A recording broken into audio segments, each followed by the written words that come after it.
السلام علیکم ورحمۃ اللہ وبرکاتہ۔ حدیث نمبر ہے 1371، مشکوٰۃ المصابیح میں سے ہے۔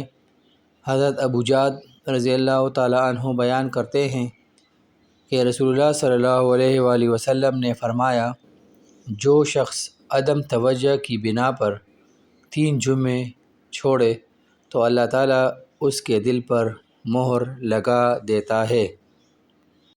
آج کل تو بعض لوگ صرف عیدین کی نماز پڑھتے ہیں یا صرف جمعہ کی نماز پڑھتے ہیں، تو اللہ تعالیٰ سے دعا ہے کہ وہ مجھے اور آپ کو 5 وقتہ نماز پڑھنے کی توفیق عطا فرمائے، اور اس طرح کے یہ جو اعمال ہیں کہ 3 جمعے چھوڑے تو اللہ تعالیٰ ان کے دل پر مہر لگا دیتا ہے، تو ایسے اعمال سے اللہ تعالیٰ ہمیں بچائے۔